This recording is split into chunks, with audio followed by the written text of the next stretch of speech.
반갑습니다. 타임 레버리지. 시간을 들여 막대한 수익으로 치워낸다. 금요일이 밝았습니다. 네, 이번 주도 잘 마무리하셨으면 좋겠고요. 오늘도 건강한 하루 보내시길 바라겠습니다. 오늘도 정직, 성실, 겸손, 조심 잡으면서 천천히 들어가 보도록 하겠습니다. 함께 성장해 주심에 대단히 감사드립니다. 이더리움 얘기 먼저 좀 해보려고 하거든요. 일단 이더리움이 요즘에 좀 가격이 너무 지지부진하죠.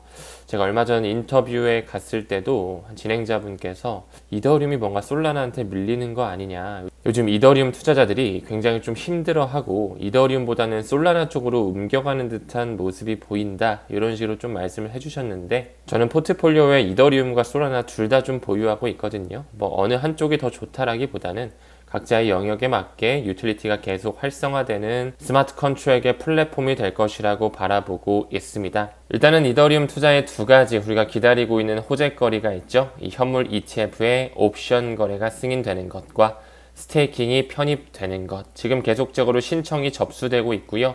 검토와 심사가 이루어지고 있다라는 거. 그들이 언제 스위치를 키면서 알트 시즌, 그 이더리움의 폭발적인 상승을 연출시키는지 기다려볼 필요가 있을 것 같고요. 이더리움의 팩트라 업그레이드 또한 머지 않았습니다. 레이어 1의 주도권 되찾을 수 있을까? 요즘에 가격이 워낙 좀 눌려있다 보니까 내러티브가 상실했다. 혹은 스테이블 코인이다라는 말까지 들었었죠. 이더리움이 거의 1년 만에 대규모 업데이트를 진행하는 거다 보니까 이 팩트라 업데이트가 굉장히 좀 기대가 되는데 핵심만 좀 보게 됐을 때 사용자 경험으로 이 USDC로 가스비가 결제된다. 앞으로 수수료가 정말 저렴해지겠죠. 또한 검증자 유효 잔액이 32이더였다면 이제는 2048이더로 확대되면서 우리가 이더리움 재단에 직접적으로 스테이킹 맡기기 위해서는 이제는 2000개가 넘는 이더리움이 필요하겠다. 이렇게 또 볼 수가 있겠네요. 그리고 여기 버클트리가 나오고 있는데요. 이는 개발자 용어이기 때문에 저도 잘 몰라서 찾아봤어요.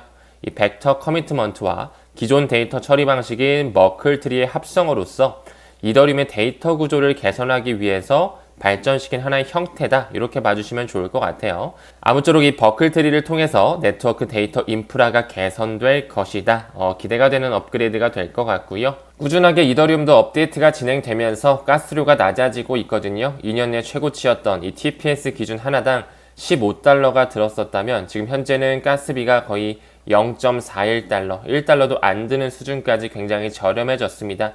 이제 팩트라 업그레이드까지 되게 된다면 이 중장기 가격 전망에 있어서는 굉장히 긍정적으로 바라볼 수가 있지 않을까. 사실 과거에 머지 업데이트를 통해서 이제 포우에서 포스로 전환될 때도 뭔가 이 업데이트를 통해 가격이 크게 한 번에 오르지 않을까 했다가 그 전에 살짝 기대감으로만 오르고 업데이트 이후에는 한두 달 정도는 좀 쿨타임이 있었던 것 같아요. 그래서 이 팩트라 업데이트가 지금 4월 8일에 메인넷에 적용이 되는데 바로 오르는 것보다는 앞으로 중장기적으로 점진적인 가격 상승이 좀 예상되지 않을까? 이더리움 펀더멘탈에 대한 그런 중장기적 비전으로 바라봐 주시면 좋을 것 같습니다. 다음 기사 봤을 때 세계 최대 헤지 펀드라고 불리는 브릿지워터 레이 달리오가 이끌고 있죠. 31억 달러 규모의 이더리움 공매도 의혹이 제기되고 있습니다.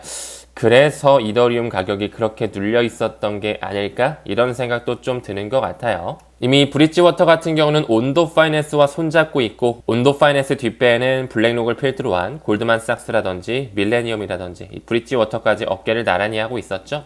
그들끼리는 항상 공매도와 같은 그런 세력들의 손바꿈을 할 수가 있다.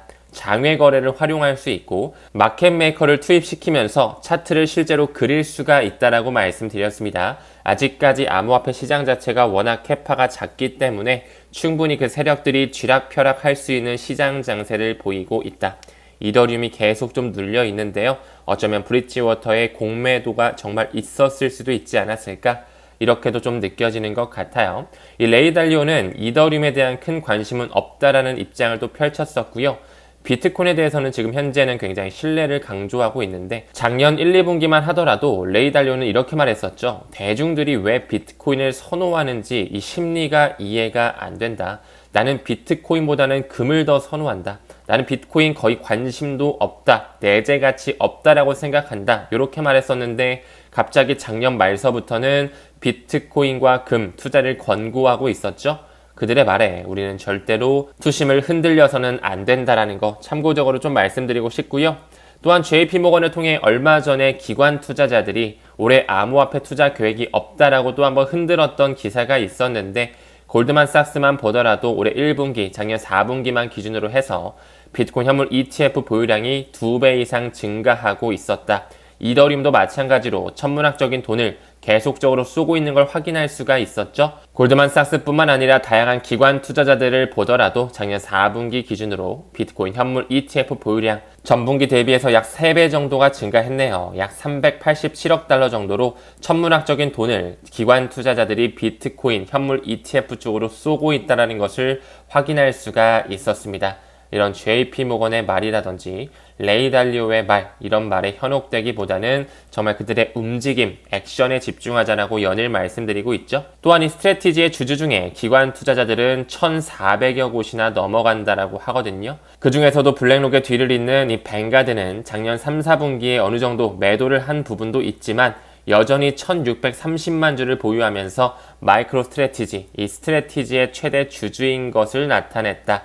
캐피털 그룹이라든지 블랙록이 그 뒤를 이었다. 제가 어제 영상에서도 언급드린 것처럼 스트래티지 뒤에는 블랙록, 뱅가드, 캐피털 그룹뿐만 아니라 이런 월가의 주류 금권들이 모두 다 질비하게 나열되어 있다라고 말씀을 드렸습니다. 다음 기사 봤을 때 XRP, 트럼프 리플 언급과 ETF 승인 가능성에 대해 기대가 좀 고조되고 있다 나오고 있는데요. 이틀 전이었죠. 그 트럼프 미디어가 만든 트루스 소셜에서 도널드 트럼프가 리플을 언급하면서 미국의 사업 확장 기대감이 고조된 바 있었는데요. 사실 이미 리플사 같은 경우는 도널드 트럼프가 당선되기 전부터 슈퍼팩 페어쉐이크 정치 후원 자금에 막대한 돈을 쏘아댔다라는 거. 또한 도널드 트럼프는 대선 캠페인 자금을 암호화폐로 받는 부분에 있어서 XRP로도 기부를 받았다라고 말씀을 드렸고요. 도널드 트럼프의 취임식에는 500만 달러 정도의 XRP를 실제로 기부를 받았었다. 그가 직간접적으로 XRP를 보유하고 있다라고 해도 과언이 아니겠죠. 얼마 전 도널드 트럼프와 리플의 C레벨들의 저녁 식사, 그 회동의 사진이 리플의 브래드 갈링하우스 트위터 계정에 올라왔었다라는 것과 기사에서 나오는 것처럼 도널드 트럼프가 운영하고 있는 트루스 소셜에 리플을 직접 언급하고 있다라는 거 눈여겨볼 필요가 있는 움직임이라고 보여지고요. 이 XRP에 대한 현물 ETF 승인 점점 앞당겨지고 있는 모습이 보여지고 있습니다. 벌써 SEC에서 21 쉐어즈라든지 비트와이즈, 코인 쉐어즈, 위즈덤 트리, 그레이스케일 등등 XRP 현물 ETF에 대한 신청서를 접수 확인하고 있는 움직임이 보여지고 있고요. 이미 브라질의 증권거래위원회에서는 해시덱스가 신청한 XRP 현물 ETF 출시를 승인한 바 있었습니다. 이 브라질 증권거래소 B3에는 아직 상장일은 결정되지 않았지만 항상 미국에서 파이프라인이 열리기 전에 브라질이라든지 유럽의 ETP 시장이라든지 호주를 통해서 먼저 좀 승인을 하는 모습이 있었다라고 말씀을 드렸죠. 점진적으로 서서히 XRP에 대한 현물 ETF 받아들여질 수밖에 없는 시기가 오고 있고요. 조만간 블랙록이 신청할 수 있는 가능성, 그 전에 법적 공방이 먼저 좀 끝나줄 필요가 있겠죠. 이 라틴 아메리카의 주요 국가인 브라질과 조금 더 퍼즐을 맞춰갈까요? 그저께였죠. 이 브라자 그룹을 통해서 브라질 및 남미 디지털 경제 강화를 위해 XRP 레저 위에 이 BBRL 스테이블 코인 출시를 발표하고 있다. 슬슬 XRP 레저 위에 많은 스테이블 코인이 런칭이 되면서 온체인 지표가 점점 활성화되고 있는 걸 확인할 수가 있습니다. 최근에 유럽 프랑스 기반의 소시에테 제네랄 폴지 그룹을 통해 유로화 기반 스테이블 코인을 XRP 레저 위에 올리기 위해 준비하고 있었는데 이번에는 브라질의 헤알화 연동 스테이블 코인을 XRP 레저에 올리고 있네요. 기사에서 나오는 것처럼 리플은 이미 2019년서부터 브라질의 사업 영역을 확장하고 있었고요. 작년 7월서부터는 브라질 중앙은행 금융교육기관과 함께 핀테크 사업 협력을 위한 계약을 체결한 바 있었다. 또한 리플사는 최근에 유니캄비오와 손을 잡으면서 이 포르투갈이라든지 브라질 간의 국제 결제 효율성을 높인 바 있었고요.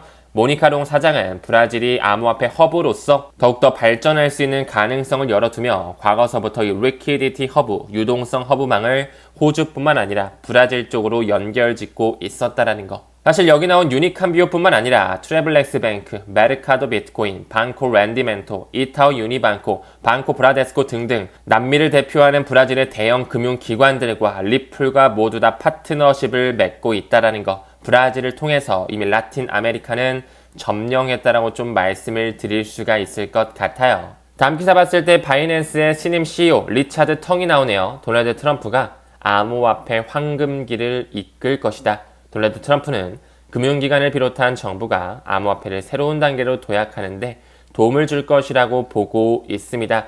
크립토 차르 부서를 왜 만들었으며 상무부 장관, 재무부 장관, 경제자문위원회, 최근에 CFTC의 위원장 브라이언 컨텐츠뿐만 아니라 이제 곧 폴 애킨스가 SEC 위원장으로 들어오게 된다. 왜 모든 고위급 관료들을 친 크립토 성향을 가진 사람으로 포진시켰는지 사실 정답지는 이미 보여져 있죠. 또한 이 리차드 텅이라는 사람, 바이낸스의 새로운 CEO였지만 이미 리플과 유착관계가 있다라는 거. 이 리차드 텅의 경력을 깊게 파고들게 되면 아랍에미레이트 기반의 루루 파이낸스에서 핵심적인 역할을 했으며 리플과의 파트너십을 구축하는데 키맨 역할을 했었다라고 말씀을 드렸죠. 이미 리플사는 루루 파이낸스, 루루 익스체인지와 함께 손을 잡으면서 국경 간 결제 송금을 더욱더 강화하고 있으며 미들 이스트 앤 노스 아프리카죠. 메나 지역 모두 점령 완료했다라고 말씀을 드렸습니다. 이 두바이의 금융서비스청 승인을 받았고요. 사우디 아왈은행 HSBC가 크게 지분을 가지고 있으며 HSBC는 엑사프 레저를 리얼타임 그로스 세트먼트 게임 체인저라고 언급한 바가 있었죠.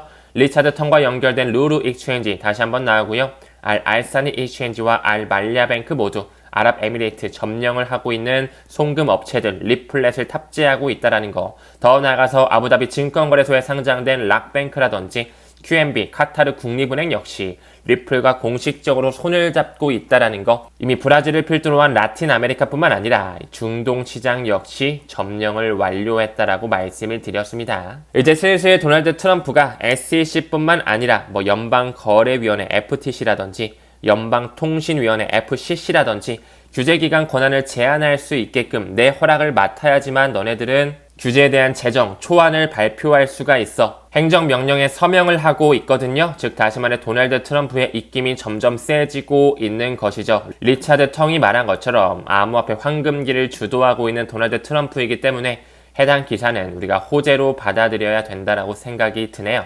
최근에 아르헨티나 대통령 밀레이를 필두로 한 리브라 밈코인이 나왔다가 크게 한번 또 떡락하는 일이 있었죠. 본인이 직접 SNS를 통해서 이 민간 프로젝트를 소개해서 관련 링크까지 올렸는데 그래서 갑자기 5달러까지 시세가 급등했는데 상장된 지 불과 몇 시간 만에 소수의 지갑에서 대량 매도세가 나오면서 시세는 95%까지 급락을 하는 모습이 있었습니다. 이렇다 보니 코인파는 사기다. 허황이다라는 말이 나올 수밖에 없지 않을까. 참 우픈 현실인 것 같아요. 이건 누가 봐도 그 세력들이 자금을 빼돌리고 사라지는 전형적인 러그풀 현상이다. 저 또한 좀 그렇게 보고 있고요. 우리가 트럼프 코인이다, 리브라 밈코인이다, 멜라니아 코인이다 이런 새로운 코인들에 집중하기보다는 시가총액 10위권, 20위권 안에 있는 글로벌 메이저 코인에 내재 가치가 있고 이미 기관의 채택을 받은 코인에 조금 더 포커스를 맞춰주는 게 좋지 않을까. 당부의 말씀 전달드리면서 넘어가도록 하겠습니다. 최근에 러시아 대통령 푸틴과 미국과의 회담을 하면서 만족스럽게 끝났고 이제 점점 관계 회복을 할 것이다. 종전에 대한 실마리가 점점 풀리고 있는 듯한 모습이 보여지고 있죠. 전쟁 이슈가 마무리가 된다면 이 암호화폐 시장에도 훈풍이 불어올 수 있는 기폭제 역할이 될 수 있다고 보고 있고요.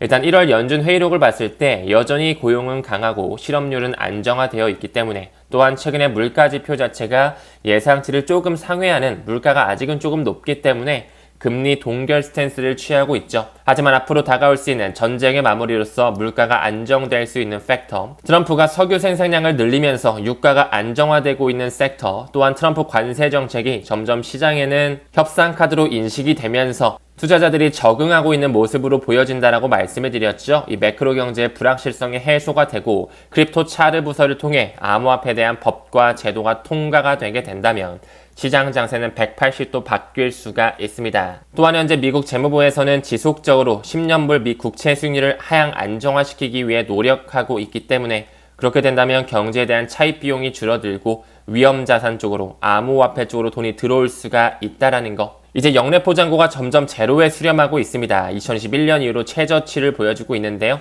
이제 연준은 QT를 중단하고 양적 완화, QE 쪽으로 피벗할 시기가 다가오고 있다는 거. 뒤에서는 그 세력들이 어떤 장세를 준비하고 있는지 포커스 맞추면서 오늘도 천천히 가치 투자 이어가시길 바라겠습니다. 금일 영상은 여기서 마무리할게요. 오늘도 좋은 하루 보내시길 바라겠습니다. 우리는 모든 면에서 점점 더 좋아지고 있습니다. 감사합니다. 성투합시다.